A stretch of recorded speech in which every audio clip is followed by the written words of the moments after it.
never slow up, no I don't take shit, I got no love.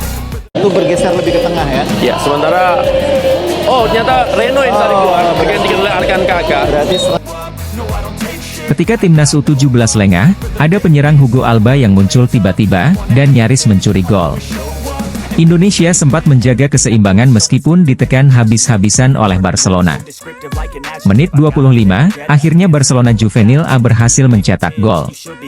Bermula dari pergerakan di sisi kanan pertahanan Garuda United, sebuah bola silang datar dikirimkan ke arah Hugo Alba. Sang penyerang jangkung mengecoh pemain belakang timnas U17 dengan melewatkan bola. Di belakangnya, ada Brian Farinas Perez yang mengirim tembakan telak ke gawang Indonesia, skor 1-0. Timnas U17 Indonesia kesulitan untuk mengembangkan permainan.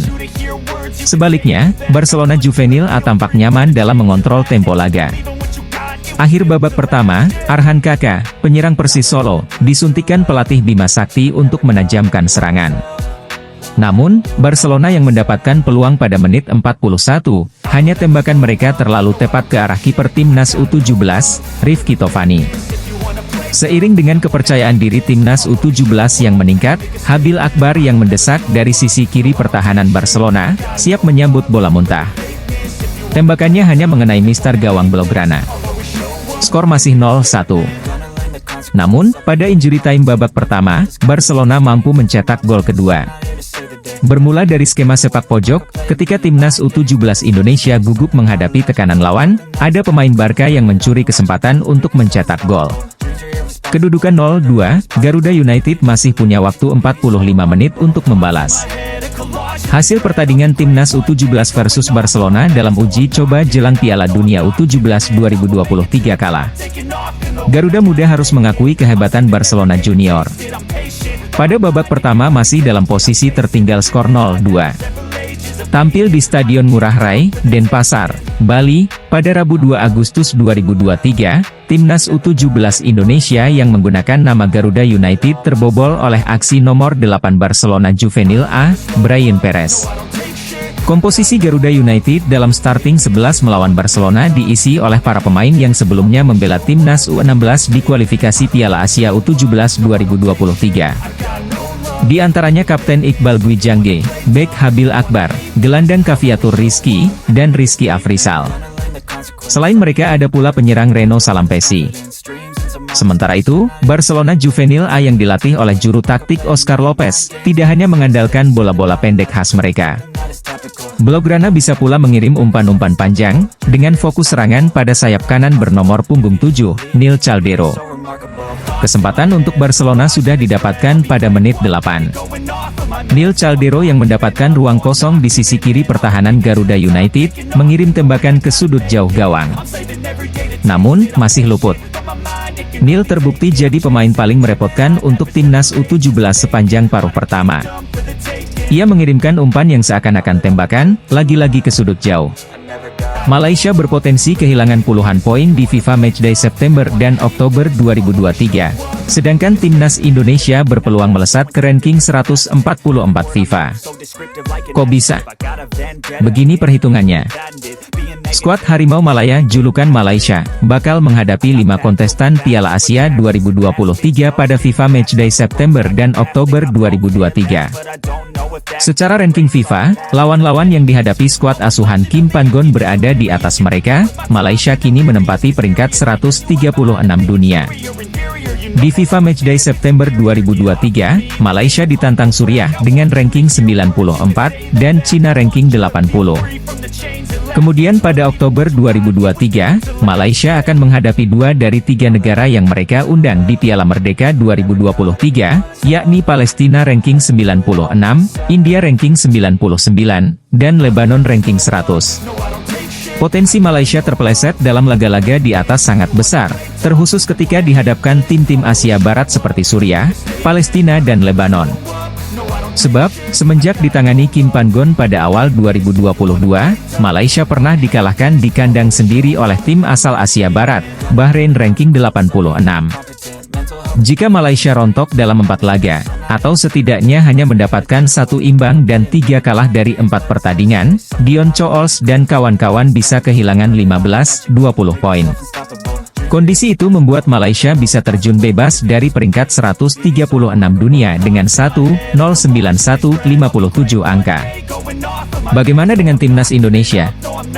Skuad asuhan Shin Tae-yong akan melakoni 3 pertandingan pada September dan Oktober 2023. Setelah menghadapi Turkmenistan pada 8 September 2023, skuad Garuda akan menantang Brunei Darussalam dalam 2 laga kualifikasi Piala Dunia 2026 zona Asia. Jika memenangkan 3 laga ini, timnas Indonesia bakal meraup 23,13 poin di ranking FIFA. Kemenangan atas Turkmenistan dihargai 5,41 poin, sedangkan 2 kemenangan atas Brunei dengan perolehan 17,72 poin. Jika kondisi di atas terjadi, poin FIFA timnas Indonesia meningkat dari awalnya 1,047,46 poin menjadi 1,070,59.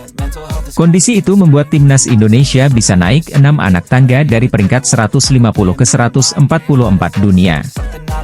Jadi kelar laga Oktober 2023, apakah peringkat FIFA timnas Indonesia bakal memepet Malaysia?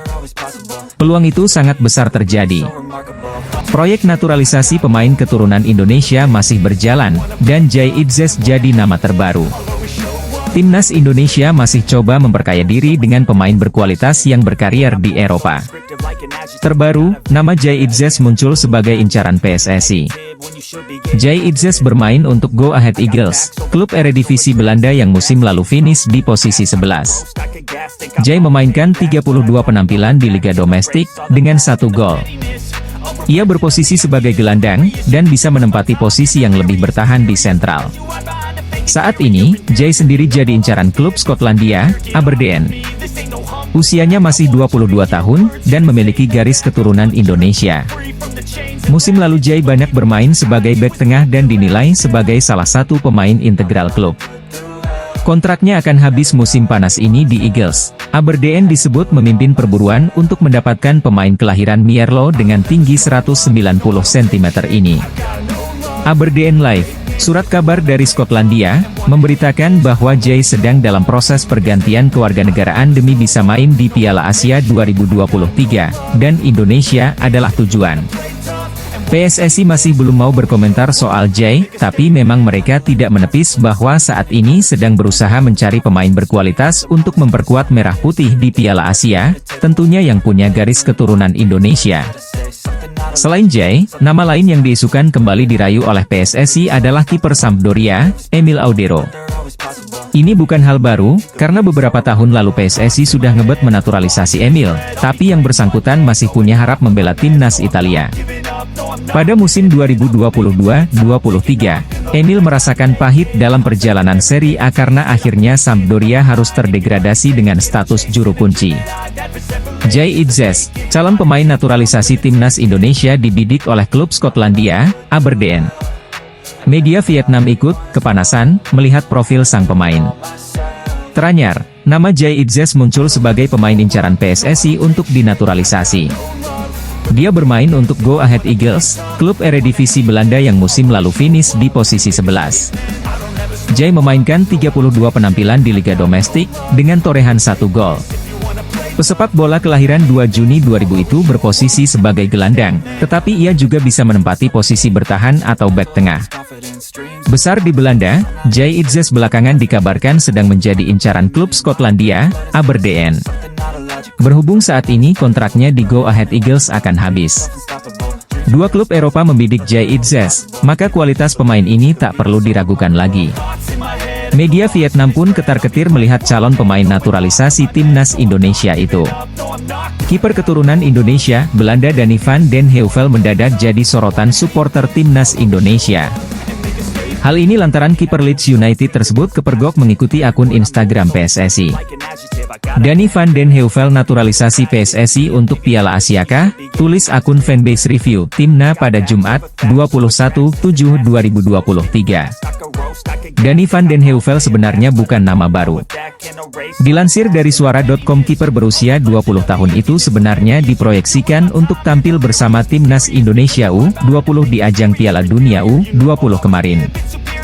Mantan Ketum PSSI Muhammad Iriawan berencana bakal menaturalisasi sedikitnya 7 pemain asal Belanda. Salah satunya Danny van den Heuvel. Namun sayangnya proses naturalisasi pada Donny van den Heuvel urung dilakukan.